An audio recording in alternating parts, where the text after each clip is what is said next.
el primer semestre de 2016, 10 empresas fueron declaradas en concurso mercantil. Sus problemas financieros aún pueden resolverse sin llegar a la etapa de quiebra. Hoy conoceremos cómo se desarrolla este proceso, quiénes intervienen y cuáles son las facultades de los jueces de distrito en esta materia. Soy Verónica González, comenzamos. Terminé en los separos, golpeado, sin yo saber realmente la causa, me quedo sin dónde vivir. Cuando el señor José Álvarez Tejeda llegó al instituto, era alguien que venía en situación de calle. Yo tengo diagnosticado trastorno paranoide de la personalidad F60. Alegó todo lo relacionado con derechos humanos. Derivado de eso se obtiene un amparo, una resolución favorable. Como que no nos hemos convencido los pequeños empresarios de que este país se mantiene por nosotros. Alejandro Navarro es fundador de una sociedad de recuperación de cartera, mercadotecnia directa y atención a clientes. Un caso más reciente es el de Eduardo Paz y Javier de Palacios, quienes emprendieron en el competido mercado de la cerveza artesanal. El panorama está un poco complicado, la verdad es que necesitas de una fuerte inversión inicial.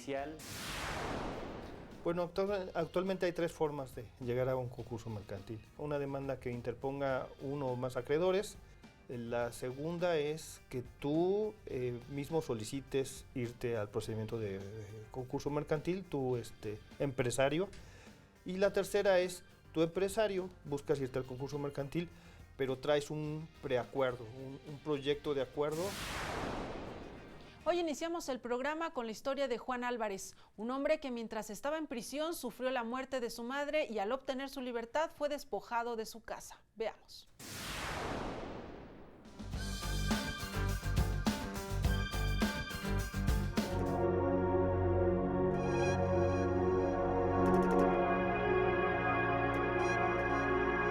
El hecho de vivir en la semi-indigencia o indigencia total no depende de uno. Pueden ser enfermos mentales, gentes olvidadas o, como en mi caso, pues gentes que nos vemos abrumadas con tanto problema y que tenemos una cruzada en la vida y que, pues como dicen, hay que apechugar. Es una historia bastante cruda. En una ocasión él, por llevarse algo a la boca, roba unas latas de atún y unas salchichas y es interno en un centro de reclusión, y en los meses que dura interno allí, fallece su mamá.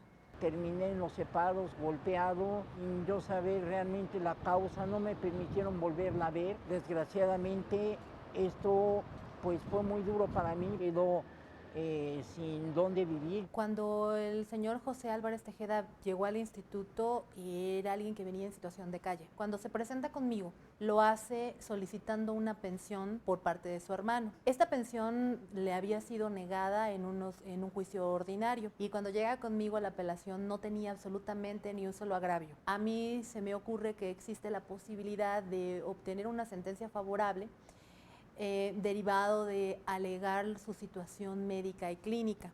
Yo tengo diagnosticado trastorno paranoide de la personalidad F60, que se llama depresión recurrente. Lo que hago en el amparo directo es que hago un señalamiento y una descripción de lo que considera la Organización Médica de la Salud de los trastornos paranoides. Así también alego todo lo relacionado con derechos humanos.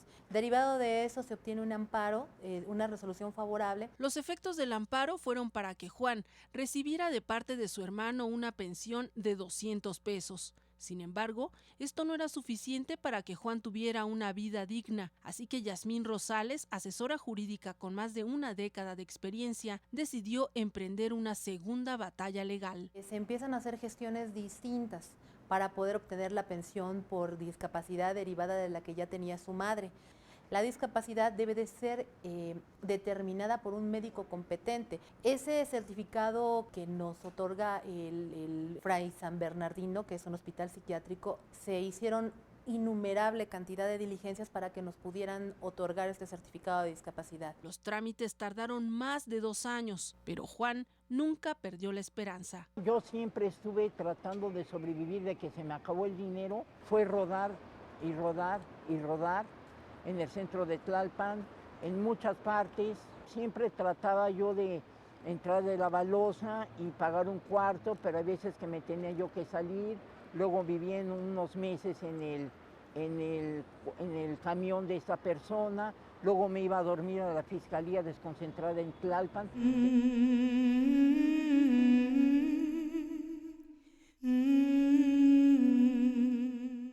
Vivir en la calle no era el único desafío. Su discapacidad mental lo exponía a una doble discriminación, igual que a los 7.2 millones de mexicanos que padecen alguna discapacidad.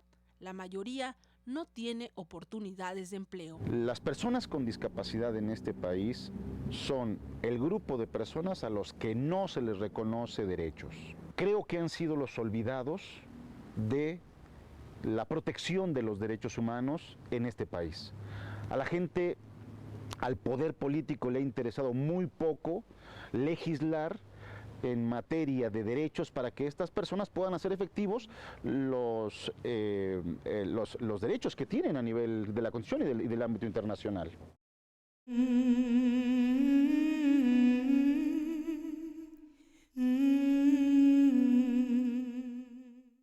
Finalmente se obtuvo el certificado médico y se solicitó una pensión por discapacidad, considerando que la madre de Juan había cotizado para el ISSSTE.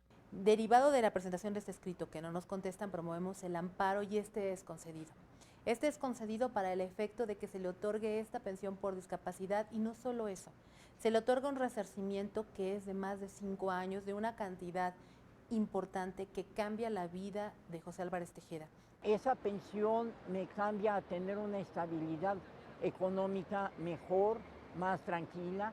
Claro que es una responsabilidad esos ingresos, porque ahora yo dependo de mí mismo. Voy en un plan de recuperación porque yo nunca, jamás, ni mi familia, nadie había pisado un reclusorio.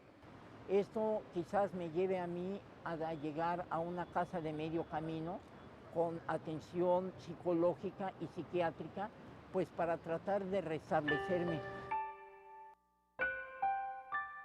Cuando tengan alguna violación de sus derechos humanos, no solamente acudan a la Comisión de Derechos Humanos del Distrito Federal.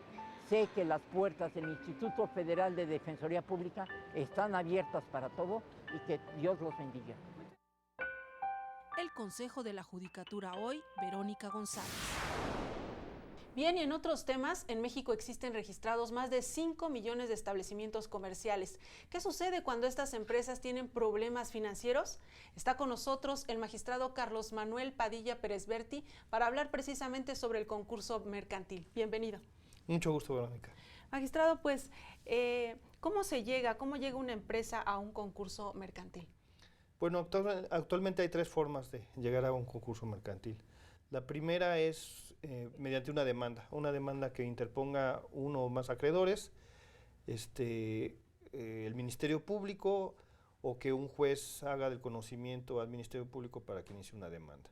La segunda es que tú mismo solicites irte al procedimiento de concurso mercantil, tu empresario. Y la tercera es, tu empresario buscas irte al concurso mercantil, pero traes un preacuerdo, un proyecto de acuerdo, ya un compromiso con tus acreedores para irte al procedimiento. ¿Quiénes intervienen para ir un poco como teniendo un contexto más amplio sobre este tema? ¿Quiénes intervienen en un proceso antes de que la empresa empiece a tener estos problemas, digamos, financieros? ¿Quiénes intervienen cuando se habla del concurso mercantil? Bueno, el procedimiento de concurso mercantil pues tiene un empresario, una empresa que está problemada, que está enferma. Y la idea del concurso mercantil es que esa persona enferma entre con el médico y se diagnostique su enfermedad a tiempo, ¿no? El que interviene, el rector del procedimiento es el juez. Ese juez es el que dirige el procedimiento, pero el concurso mercantil tiene procedimientos paralelos, no nada más la parte jurídica, sino tiene una parte que es económica, administrativa, técnica. Y esa parte muy técnica, compleja, por cierto. Esa parte técnica es muy compleja. La idea es que haya especialistas en esas cuestiones de temas científicos que auxilien al titular. y ahí es donde interviene un instituto que se llama Instituto Federal de Especialistas de Concursos Mercantiles, IFECOM. Ese IFECOM apoya al juez con funcionarios que se llaman, o especialistas que se llaman conciliadores, visitadores, y esos especialistas, digamos que son los que llevan los procedimientos paralelos al jurídico, y se trata de la visita en el primer de los casos, en el segundo de las cosas es el conciliador, que administra la empresa en algunos casos, que busca la conciliación, que busca llegar a un convenio, y finalmente pues cuando se tiene que liquidar la empresa pues entra otro de los especialistas. Pero la idea básicamente es que esos procedimientos paralelos sean manejados por expertos. En el caso del jurídico, pues el juez es el rector del procedimiento, en los otros es auxiliado por los especialistas. Estos especialistas y este Instituto Federal de Especialistas en Concursos Mercantiles es un órgano auxiliar, sabemos, del Consejo de la Judicatura Federal. Ellos acuden a esto, como nos señalaba, a petición de los empresarios, ¿o es cuando lo ordena el juez? No, ya una vez inició el procedimiento, se hace una selección. Ahora, la selección de estos especialistas depende del asunto. Normalmente, en los casos comunes y corrientes, digamos que se hace un sorteo, una selección por sorteo de esos especialistas, de una lista que ya tiene el IFECOM. El IFECOM tiene lista de esos especialistas y selecciona uno de ellos mediante un sorteo, aleatoriamente. Hay otros procedimientos en los que no, en los que son concursos especiales, trátese de bancas, de instituciones de crédito. En esos selecciona un especialista, pero ya lo toma de otro tipo de listas, ¿no? Ya acude a órganos que administran las instituciones de crédito, y así, o sea, depende de qué tipo de concurso se trate, ¿no? Vamos a hacer una pausa, magistrado, y de regreso entramos un poco más a fondo en lo que tiene que ver con las funciones del juez, ¿no? Cómo se lleva esto mediante un juez. Vamos a la pausa y regresamos con más sobre el concurso mercantil. Estamos en el Consejo de la Judicatura hoy. Regresamos con más.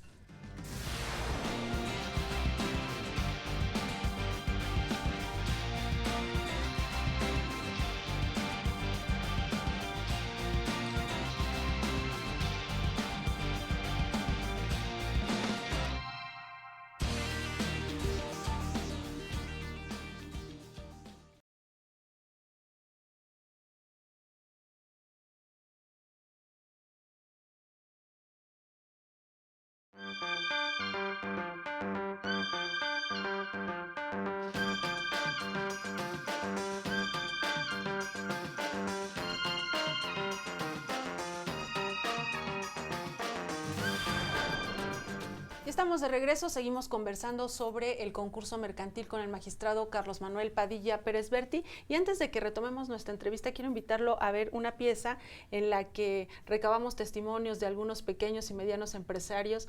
¿Qué opinan sobre el concurso mercantil, ¿no? Si es una opción para acudir en este caso cuando tienen problemas financieros. Vamos a verla y regresamos con más comentarios. Con gusto, Verónica. Vamos a verla.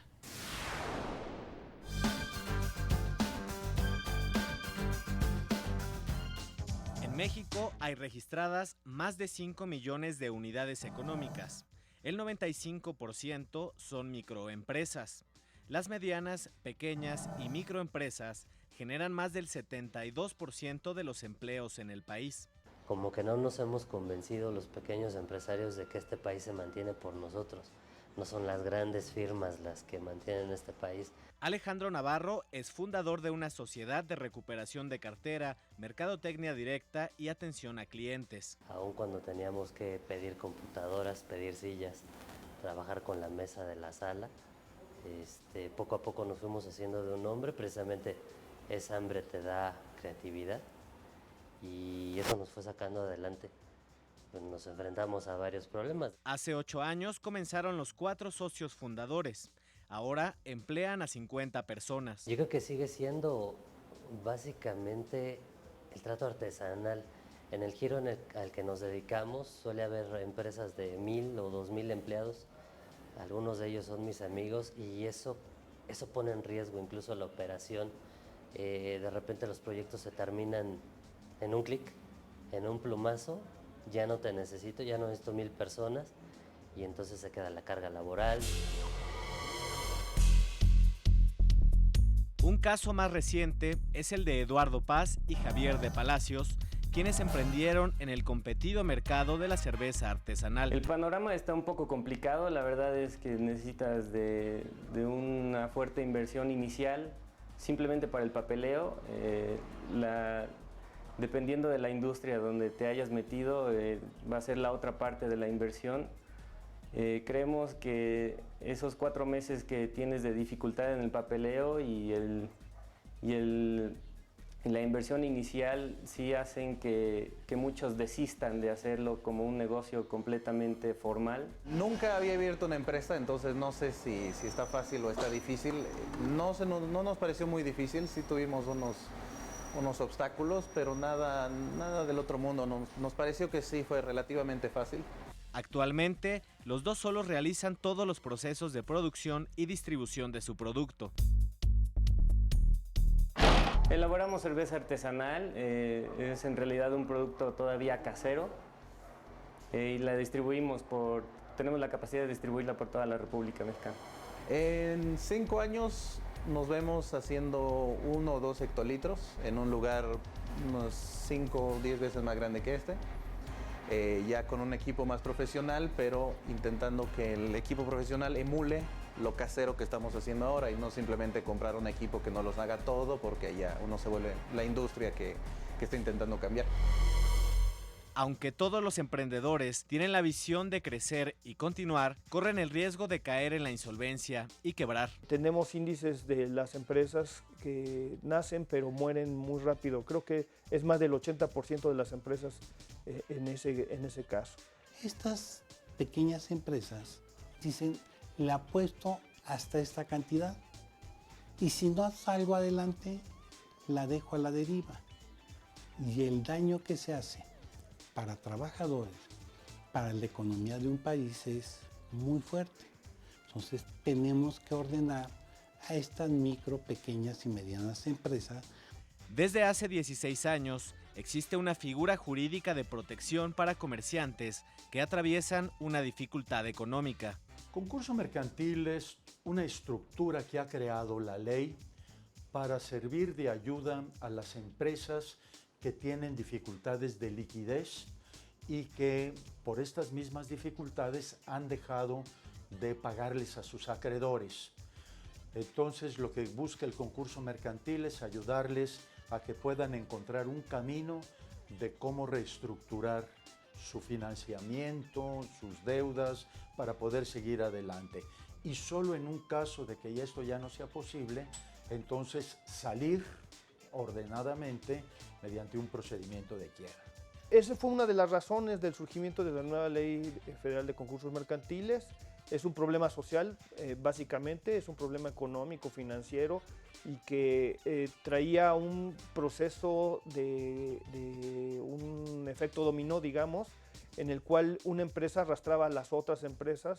Su bondad del concurso mercantil es que si tenemos un conciliador hábil, puede acercar con convenios excelentes para encontrar soluciones que nos van a dar. ¿Por qué las buscamos? ¿Por qué las peleamos? Porque si conservamos una empresa, conservamos producción, pero conservamos fuentes de empleo. Y al conservar esas fuentes de empleo, le damos una mejor economía al país. El concurso mercantil es una herramienta que sirve para remediar los problemas financieros anticipadamente. El fenómeno del problema de liquidez es un problema muy antiguo en la humanidad, no solo en nuestro país, sino en la humanidad. Siempre ha habido este problema de deudores que tienen dificultades. Y durante toda la historia ha venido habiendo legislaciones que tratan con este tema. Sabemos de la fuerza, de la potencialidad de nuestro comerciante mexicano, pero debemos de enseñarle a ser realista. La Ley de Concursos Mercantiles del año 2000 es una respuesta actualizada y congruente a la realidad económica de México. El Consejo de la Judicatura hoy, Emanuel Saldaña. Bien, pues ahí está el testimonio de algunos empresarios y a mí me gustaría que nos precisara, bueno, antes de ir a hablar de la etapa de quiebra, que nos hable un poco más a fondo. ¿Qué sucede? Primero nos comentaba usted, van, visitan la empresa, hacen un diagnóstico, ¿no? Esa es la parte de los visitadores, ¿no? Sí, en términos generales, digamos la primera parte es la parte antes de que se declare el inicio del concurso mercantil. Se llama una etapa preconcursal. Y lo que hacen es una especie de diagnóstico. Ven cómo está la empresa, si realmente se encuentra dentro de los supuestos del inicio del concurso mercantil. Aquí es importante que la ley anterior contenía la hipótesis de que la empresa que iba a concurso mercantil ya era una empresa que estaba a punto de morir o muerta. Por volver a nuestra metáfora del enfermo. En el caso de la nueva ley de concursos mercantiles, la idea es diagnosticar la enfermedad antes para poderlo curar. Es decir, que la ley de concursos mercantiles tiene un objetivo de orden público que busca pues, que esa empresa, que esa fuente de trabajo, que esa fuente de riqueza subsista. Entonces la idea es salvarla. Entonces esos supuestos del concurso mercantil requieren muchas veces de que el visitador haga un diagnóstico de esa empresa y es el que le va a entregar toda la información tanto al juez y para la continuación del procedimiento pues ya al conciliador y al síndico para que vean en qué estado está realmente esa empresa y qué se puede hacer, ¿no? Durante la conciliación se espera que se resuelva el asunto. Sí, decía que el objetivo principal de la ley de concursos mercantiles es salvar a la empresa, ¿no? Conservar esa fuente de riqueza, esa fuente de trabajo y la idea es salvarlos. Entonces, lo que se busca es lograr una conciliación con los acreedores, lograr que esa empresa salga adelante de sus problemas. Eso es mediante un acuerdo. Ese acuerdo es lo que busca el conciliador, es la primera, digamos, objetivo, su fin principal en esa etapa. Pero aún en quiebra se busca lo mismo, se sigue buscando que se llegue a un acuerdo. Si es posible pues la empresa se salva, ¿no? Y se salva todo. Así es que a veces, aunque lleguen a la etapa de quiebra, no siempre es como tan negativo. Sí, así es. El objeto de la etapa de quiebra ya es vender, ya es liquidar la empresa, ya es pagar con los activos que se tengan, tratar de pagar a la mayor cantidad de acreedores, dependiendo de su grado de prelación, de su calidad, ¿Y etcétera. qué pasa con los trabajadores? Pues los trabajadores van en primer lugar, sin embargo, es muy complejo ahí el grado y cómo están, digamos, formaditos. Algo interesante es que se llama concurso mercantil porque realmente todos los acreedores están concurriendo, o sea, todos están yendo juntos, digamos, en igualdad de circunstancias al procedimiento. Y lo que se busca ya en la etapa de quiebra es que se les pague a todos. Sin embargo, pues hay grados en esos acreedores, hay créditos que tienen una preferencia y uno de esos créditos precisamente son los de los trabajadores. No todos los créditos de los trabajadores, pero sí una buena parte de esos créditos que provienen de los trabajadores tienen preferencia sobre los demás. Pero digamos que el objetivo primero es tratar de salvar la fuente de trabajo, ¿no? O sea, en un primer momento, el que se salve, que no se cierre, ¿no? Que se mantengan los empleos y que se mantenga la empresa. Nos comentaba usted que de manera paralela van realizándose estos dos procedimientos. Entonces, mientras se está realizando este visitador acude, realiza el diagnóstico, van a la etapa de la conciliación. En ese momento, en la parte jurisdiccional, ¿qué ocurre? En la parte jurisdiccional, el juez, que es el rector del procedimiento, trata de ir regulando o tomando las determinaciones que se le presentan. Por ejemplo, y este es un simple ejemplo, el conciliador puede llegar y decirle, ¿sabes qué? pues no hay forma de llegar a un convenio, no hay bienes con qué pagar, entonces no hay con qué negociar, vámonos directamente a quiebra. Entonces el juez ya valora todo lo que le presente el conciliador y entonces ya toma la determinación, si es correcto irse ya de una vez a quiebra y liquidar la empresa, o él cree que todavía hay posibilidades de lograr pues salvarla, ¿no? ¿Y esto se resuelve en los juzgados de materia administrativa? No, son juzgados de distrito en materia civil. Los jueces de distrito en materia civil llevan materia civil y materia mercantil. Okay, y ahí es donde ellos son los especialistas. Muy bien, y entonces, después de la etapa, para seguirnos como con la etapa que veníamos, la conciliación, y si no, van a la etapa de quiebra. A la etapa de quiebra. Ahora, estas etapas son sucesivas, pero no son obligatorias, ¿no? A veces se puede pedir directamente ir a la quiebra. Cuando le mencionaba, no hay posibilidades de conciliar. Y hay un procedimiento nuevo. El procedimiento nuevo es el que le llamaba yo el autoconcurso, pero con un preacuerdo. Ahí cuando presenta su escrito el propio comerciante solicitando irse a concurso mercantil, ya trae un proyecto de convenio en el cual ya llegó a ciertos acuerdos con sus acreedores. Ahí se necesita un número de acreedores para que sea procedente el acuerdo. Y entonces el juez lo que hace es analizar ese acuerdo y determinar si el acuerdo cumple con todos los requisitos y aprobarlo, sancionarlo. Entonces ya, digamos, no se pasa a una etapa de quiebra, sino ahí se termina el concurso. ¿Y ahí no intervienen los especialistas? Ahí interviene el especialista a petición del juez.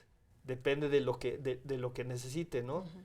El conciliador, digamos, que entra cuando se decreta el concurso mercantil, puede estar administrando o estar nada más vigilando la administración del propio comerciante, y ahí participa porque, por ejemplo, es el que determina en qué grado, quiénes son los acreedores, porque hay acreedores que no son reconocidos como tales, ¿no? O sea, que no acreditan o no prueban que realmente son acreedores, que son parte de los créditos que tiene esa empresa. Muy bien, vamos a hacer una segunda pausa y regresamos con las conclusiones de nuestra entrevista. Con gusto, Verónica.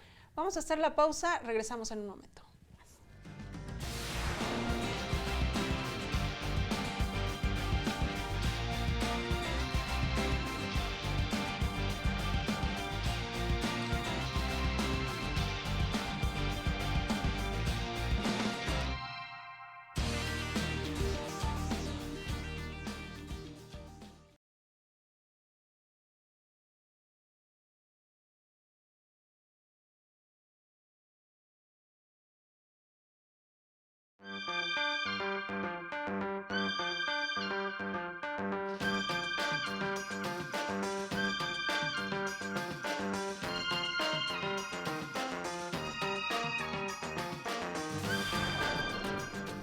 Bien, ya estamos de regreso. Qué bueno que sigue con nosotros conversando sobre este tema del concurso mercantil. ¿Qué otras modificaciones se hacen a la ley?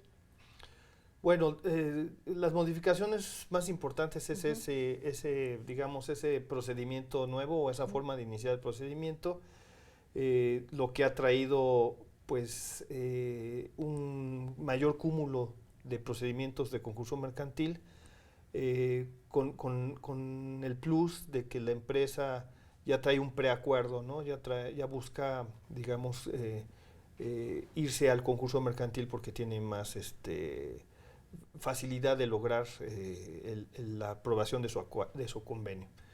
Tiene otras modificaciones importantes.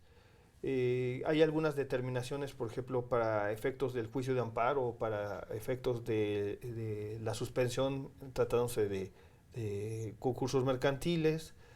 Tiene algunas precisiones, por ejemplo, acoge algunos criterios que hubo de jurisprudencia en los cuales ya se tomaban determinadas criterios de interpretación de la ley y entonces fueron mejoradas. Entonces, en realidad esta ley fue reforzada, es una verdadera herramienta que ayuda a los comerciantes. Usted hace rato mencionaba que si el irse a la etapa de quiebra significaba que pues todo había terminado o qué es lo que pasaba, ¿no?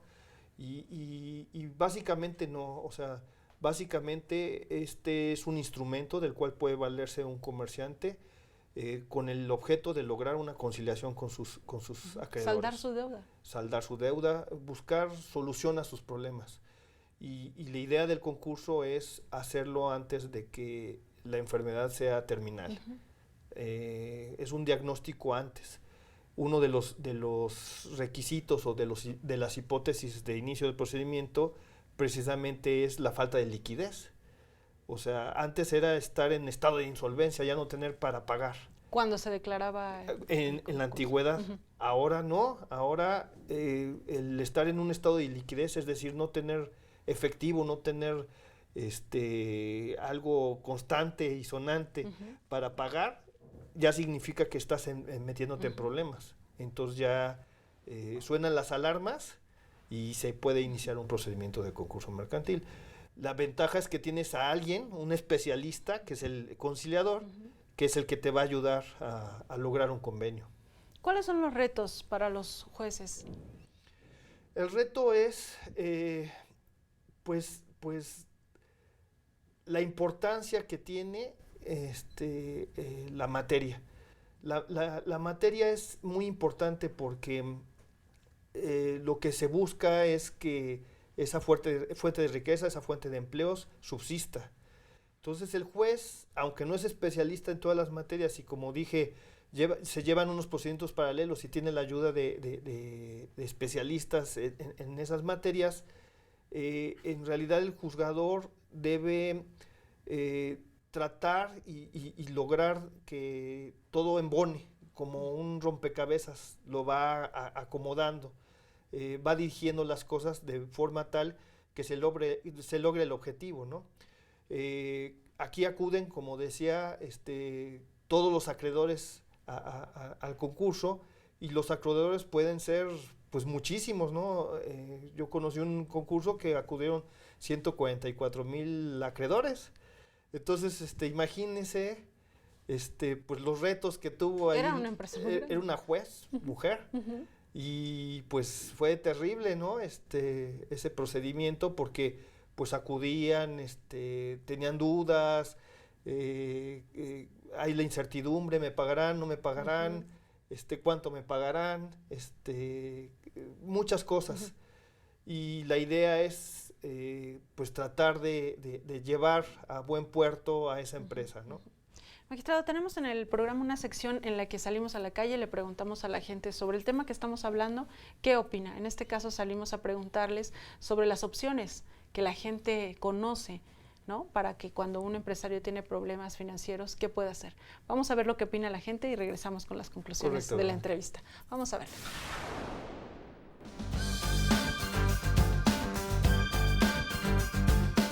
Bueno, tienen las opciones de recurrir a bancos o a financiamientos que da el gobierno, que tengo entendido, y pues así poder salvaguardar sus recursos que tienen, al igual que acudir a la Secretaría de Hacienda y Crédito Público. Tiene que promover un procedimiento concursal,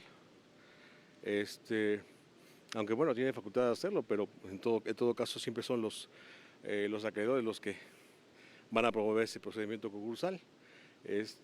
Y bueno, pues tener la opción siempre de salvar la empresa, es lo que persigue la ley, salvar en todo momento a la empresa. O sea, yo creo que tienen la opción de irse a concurso y pues resolver aquí en tribunales pues, el problema que tengan para liquidarse de la mejor manera, que les convenga. Detrás de los trabajadores hay familias, también de los acreedores, ¿no? Pero más los trabajadores, porque ellos fueron los que contribuyeron a que esa empresa se creciera, que después por los malos manejos y la crisis y toda la cosa del país que presentamos, eso ya haya quebrado, ya es otra cosa, pero primero los trabajadores. Yo acabo de conocer de una empresa que se acaba de declarar en quiebra y no les pagó nada a los trabajadores, o sea, fue 3 días antes les dio el aviso, ¿saben qué? No tengo nada, hasta aquí están despedidos y como estoy en quiebra, pues no tengo ninguna obligación de darles nada. Bien, pues ahí está la opinión de los ciudadanos. Algunos pues desconocen realmente que exista, por ejemplo, en este caso el IFECOM, que se encarga de darles este apoyo a los empresarios. Y yo quisiera que ya en esta parte final de la entrevista retomáramos un poco la parte jurisdiccional, ¿no? ¿Qué sucede en el caso de que el juez de distrito determina, bueno, está listo, así es el acuerdo, se les paga a los acreedores, ¿no? Y se toma la resolución. Si alguno de los acreedores no está de acuerdo, ¿qué es lo que sigue? Bueno, hay medios de impugnación de todas las determinaciones que se toman. Hay recursos, es a lo que me refiero.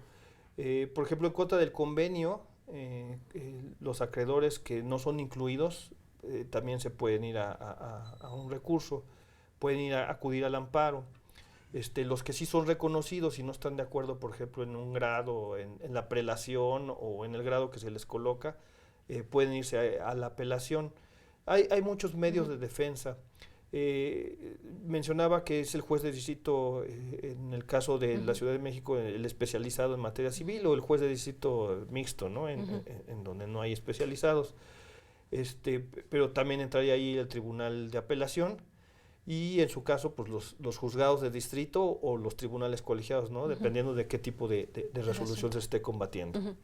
En ese caso, ¿qué es lo que se analiza? ¿Cuál es la materia? Nada más lo que se impugna, lo que tiene que ver con lo que no, sí, con lo que no estuvieron de acuerdo. Sí, la materia de litis sería la situación que no tienen, no están conformes con ella, ¿no? Y esa ya es la resolución final. Así es. En lo que tiene que ver con el asunto de la legislación, ¿qué asuntos desde su punto de vista se quedaron pendientes? Pues como te decía hace rato, las reformas han robustecido esta herramienta que se ha proporcionado y han sido muy buenas estas reformas. Sin embargo, se anunciaban otro tipo de reformas que ya no se lograron. Por ejemplo, hay concursos especiales, los que se llaman de instituciones de crédito, de instituciones de fianzas. Se tenía previsto una reforma mayor a ese tipo de concursos, ¿no? Algunos decían que esas reformas iban a ser una ley paralela. Sin embargo, sea en una ley paralela o sea en esta misma ley de concursos mercantiles, sí se requiere una reglamentación especial, ¿no? El capítulo, el título que se refiere a estos concursos mercantiles ha quedado muy corto y pues se tienen que aplicar las reglas del concurso en general, ¿no? En la mayoría de los casos. Entonces, pues se trata de empresas especiales, ¿no? Se trata de situaciones muy complejas y que ameritan pues una reglamentación mejor. Como la que nos exponía, ¿no? En el caso de una cantidad considerable de acreedores. ¿No? En su experiencia, ¿qué otros asuntos le ha tocado ver? Pues hemos visto muchos concursos mercantiles. Cuando fui juez de distrito me tocaron algunos complejos y también fui testigo de los que llevaban mis compañeros. Y la mayor complejidad es lo que acabas de mencionar hace ratito, el desconocimiento de la ley. La mayoría de las personas comunes no conocen lo que es el concurso mercantil, recuerdan y oyen la palabra quiebra y creen que es algo terminal, que ya no van a obtener nada, que ya lo perdieron todo. Y la idea es contraria a eso, ¿no? La idea es buscar una solución a todo esto. Me viene a la mente el procedimiento que existe en Estados Unidos, ¿no? Ellos tienen un procedimiento en el cual se puede acoger las personas físicas al concurso. ¿Al concurso? A un concurso especial en el cual ellos pueden, igual que una empresa, solventar sus deudas. Eso ha hecho que todo mundo conozca su capítulo 11 o su capítulo 13 y que ellos tengan un conocimiento pleno de lo que significa irse a concurso mercantil. Por ejemplo, cuando uno se queda como endeudado, por ejemplo, tarjetas bancarias. Exacto. Debes tus tarjetas de crédito, debes el coche, debes tu casa y llega un momento que ya no te alcanza para pagar. Entonces entra un conciliador y te soluciona tus problemas. Qué interesante, y como en este caso como a las empresas, ¿no? Los ayudan. Como las empresas. Pero eso ha hecho que el conocimiento de este procedimiento, de esta herramienta, pues se haga más público, digamos, ¿no? Lo conoce todo mundo. Y aquí la idea es pues dárselo a conocer no nada más a los jueces, porque nosotros tenemos capacitación. Los especialistas pues tienen capacitaciones. Sin embargo, el comerciante en general pues no conoce esta herramienta. Sabe. Ellos escuchan concurso mercantil y pues les da miedo. Sí, y piensan de inmediato, como usted decía, en quiebra, ¿no? Y Así uno, es. si no conoce a fondo el tema, piensa quiebra, fracaso, sin dinero, ¿no? Así es, así es. En su experiencia con estos asuntos, se habla también siempre de salvar a la empresa, de evitar este impacto negativo en la economía nacional, ¿no? Aunque sean pequeños y medianos empresarios, y siempre el interés del trabajador, ¿no? De proteger pues las fuentes de empleo. Correcto. Debe ser una decisión difícil para los juzgadores cuando tienen estos asuntos en sus manos, ¿no? Declarar en quiebra o decidir quién sí amerita que le pague, ¿no? O quién se acredita que le pague. Sí, correcto. Precisamente es lo complejo y lo difícil de este tipo de determinaciones y pues el factor humano, ¿no? Yo tuve la experiencia de una empresa en la cual ya habían pasado tantos años y tantos años de la empresa en problemas que los acreedores ya estaban muriendo. Y ya se iban a quedar no solo sin que les pagaran, sino... Ya eran los hijos los que estaban cobrando los ¿Y sí créditos. procede eso, entonces? Sí, así es. Entonces, pues son situaciones muy difíciles y complejas, ¿no? Pero lo más importante, y qué bueno que lo retomó la ley, es precisamente que el objetivo no sea el liquidar la empresa, el pagar con lo que se tiene, sino el tratar de salvar la fuente de riqueza, la fuente de empleo. Muy bien, pues, magistrado Carlos Manuel Padilla Pérez Berti, le agradecemos mucho que nos haya acompañado en el programa de hoy para hablar sobre este tema complejo y que finalmente la gente tiene que familiarizarse, ¿no?, con el tema y saber que existen estas opciones. Verónica, ha sido un placer. Muchas gracias. Gracias. Nosotros tenemos más información, así que no se vaya, regresamos en un momento al Consejo de la Judicatura hoy.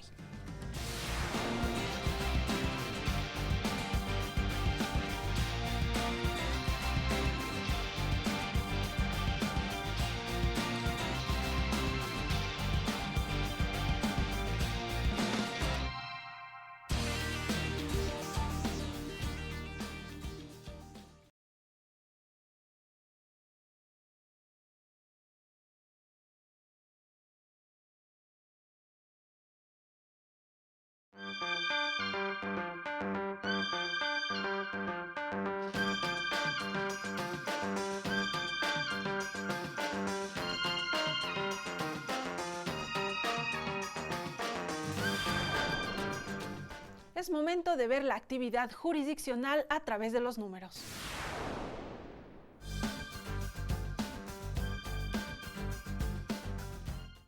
Los tribunales colegiados de circuito iniciaron el mes de septiembre con una carga de trabajo de 25.900 asuntos en materia civil. A estos se les sumaron 8.028. Del total de 33.928 juicios existentes en el noveno mes del año, se resolvieron 8.478, lo que representa el 24.9% de asuntos. En ese mismo periodo, los tribunales unitarios de circuito recibieron 626 expedientes en materia civil que se sumaron a los 1.223 asuntos iniciales. De la carga de trabajo total de 1.849 asuntos, se resolvió el 35.1%, es decir, 650 juicios. Los juzgados de distrito iniciaron el mes de septiembre con 35.948 proyectos en materia civil, tuvieron un ingreso de 11.506 asuntos. Del total de 47.454 juicios, se resolvieron 11.248, lo que representa el 23.7%. Echemos un vistazo a las actividades académicas del Instituto de la Judicatura Federal.